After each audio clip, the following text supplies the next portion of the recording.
Attention please. Shiv बाबा के नाम। माया ने उल्हाना दिया बाबा को और बच्चों को किया सावधान। माया कह रही है बाबा से कि आप अपने बच्चों को इतना प्यार दिया, दुलार दिया, शिक्षाएं दी कि वह आपके तरफ मुड़ गए। द्वापर युग से मैं तुम्हारे बच्चों के साथ रहती थी। तरह तरह के उनको हम प्रलोभन दिखाते थे और वह खुश होते थे। लेकिन आप आए और बच्चों को मुरली सुनाया, योग कराया, कोर्स कराया, उनको इतना स्नेह प्यार दिया कि वो मुझे अब देखते ही नहीं हैं। यह आपने अच्छा नहीं किया। माया कह रही बाबा सिंह कि आप अपने बच्चों को अपने तरफ कर लिए। मैं 2 युग से आपके बच्चों के साथ रहती थी और आप आ करके एक ही जन्म में मेरा साथ छुड़ा दिया। तो माया कह रही है कि हम तुम्हारे बच्चों को अपने माया के जाल में बांध लिया था। जो मुझे अच्छा लगता, जो मुझे चाहिए, वही बच्चे आपके करते थे। 2 युग से हम उनके साथ रहते थे, वो हमारे साथ रहते थे, लेकिन हम उनके साथ नाटक करते थे जो तुम्हारे भोले बच्चे समझ ही नहीं पाते थे और मेरे जाल में सदा सदा फंसकर मेरे साथ रहते थे। लेकिन आप आए, जैसे आप अपने बच्चों को अपनी श्रेष्ठ शिक्षा दी तो आपके बच्चे मुख मोड़ लिए मेरे तरफ से। मुझे इस बात का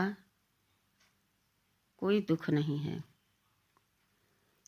क्योंकि यह तो होना ही था कि आप आएंगे तो बच्चे आपके तरफ हो ही जाएंगे।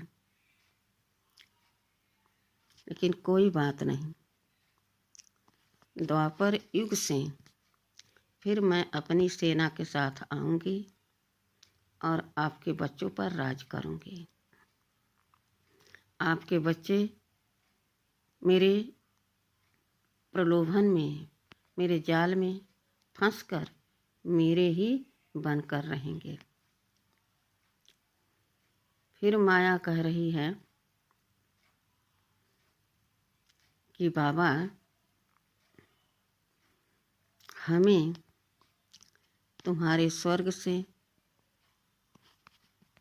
और तुम्हारे बच्चों से अब कोई चाहना नहीं है, क्योंकि जो आपके महारथी बच्चे हैं वह तो मुड़कर देखते ही नहीं। लेकिन फिर भी जो नए बच्चे हैं या संशय में हैं, उन्हें संशय में डालने वाला कोई और नहीं, मैं ही हूँ। मेरी ही सेना है। काम, क्रोध, लोभ, मोह, अहंकार, ईर्ष्या, घृणा, नफरत, यह सब मेरा परिवार है। और इसमें भी अभी छोटे बच्चे आपके जैसे कि ज्ञान को पूरा धारण नहीं कर पाए, तो वो कोई न कोई बात में मेरे तरफ आ जाते हैं। आपकी इतनी विशाल सेना तैयार हो गई है, फिर भी आप अपने बच्चों को बहुत प्यार से, स्नेह से समझाते हैं, जो आपकी तरफ वह खींचे चले जाते हैं। जैसे उसने बाबा कहा और उसको आपकी सारी शक्तियाँ जैसे समाने लगती है, वह आपकी तरफ मुड़ जाता है, मेरे तरफ नहीं देखता है। तो हमको भी अब कोई ऐसी इच्छा नहीं है।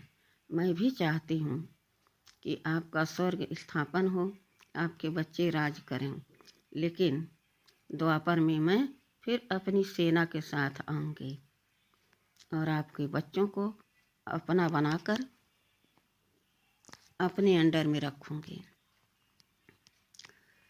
तो अब हम बच्चों को एक दृढ़ संकल्प करना चाहिए कि माया क्या चीज़ है।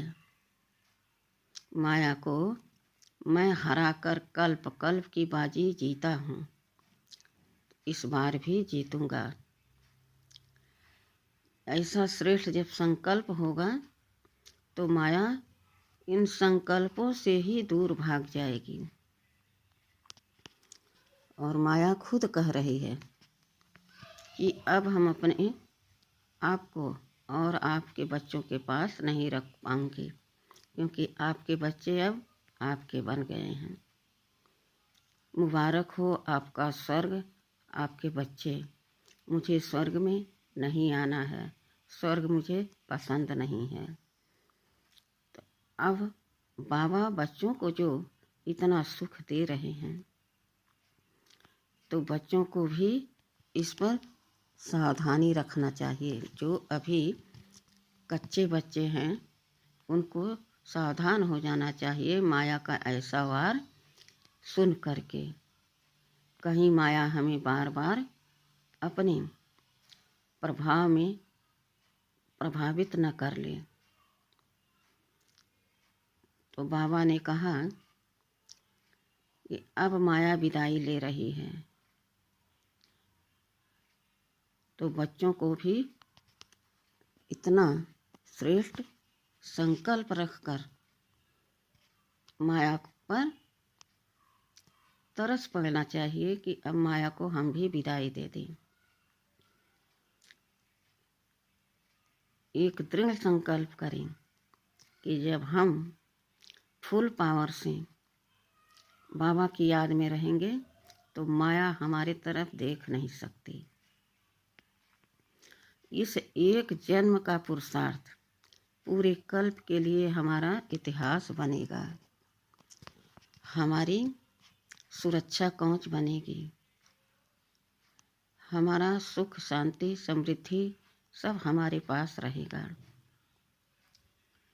इस प्रकार से जब हम अपने अंदर एक दृढ़ शक्ति एनर्जी क्रिएट करेंगे तो माया स्वतः विदाई ले लेगी। माया खुद कह रही है कि अब आपके बच्चे आपको मुबारक हों, लेकिन धमकी भी दे रही है कि फिर मैं आऊँगा और आपके बच्चों के ऊपर शासन करूँगा, राज करूँगा। यह माया का फिर से चेतावनी है, लेकिन कोई बात नहीं। हम अभी जो करना है उसको करें, उस पर विजय प्राप्त करें, आगे बाबा जाने।